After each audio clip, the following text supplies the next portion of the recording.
talk about DoorDash and UberEats while I finish my makeup for work. I think they're great. However, you can make a quick buck, but don't expect a lot of money. It's more about having money in your hands faster than the amount of money you're gonna have. That's what I've noticed. I've done it. I have done it a couple times. I will continue to do it. It puts money in my hands. So number one, $1 per mile is your bare minimum that you can take. And you will get some orders that you're going to be like, it's 10 miles for $2 altogether. They're like some bizarre orders. But overall, keep it to $1 per mile. That's it. Don't settle for anything less. Next, peak money isn't always peak times. Okay?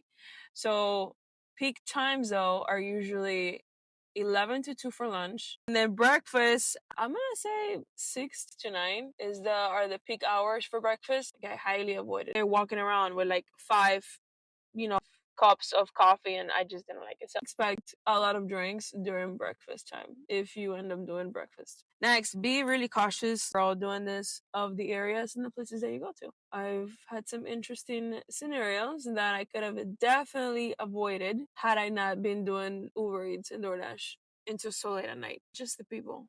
Some areas like that, the elevator, you're up or going up and down the elevator like on a prayer because it feels like it's gonna discombobulate. And really, you don't know if the elevator works or not because you don't live there. So be cautious, where you have your car. You just never ever know. So be really cautious of that. Number 4 is treat your car like your office.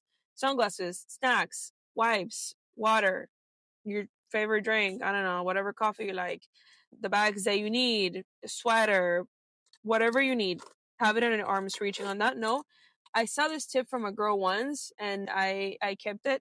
And every time I would go to a restaurant, like every time I needed to pee, I would just take advantage of the order that was taking much longer than expected, put it in the app that it was taking longer, go to the bathroom. By the time I was done and with no rush or anything, the order was done. So that's something you can do to multitask.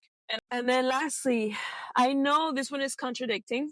However, something I wish I would have known before I started was when you start with DoorDash, I want to say with both of them, but let's say DoorDash. When you start with DoorDash, you start at a great foundation of a 100 acceptance rate. I didn't know that. I didn't even notice that. So here I am rejecting every other order that comes through because I don't like it. And little did I know, I was affecting my acceptance rate so much to the point that it dropped incredibly. And it's such a long time for you to see a good acceptance rate after you burn it to the ground like I did.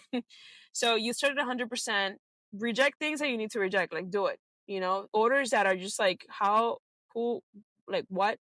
Reject it. Because other people are rejecting it. Why should you take it? But try to keep a 70% acceptance rate, in my opinion. Do your best to keep it a 70% acceptance rate. And then the bare minimum, 50%. That's what I have seen that works best, in my opinion. What I've heard from other people, and hopefully helps someone. Anyways, I need to go into work now. Until next time.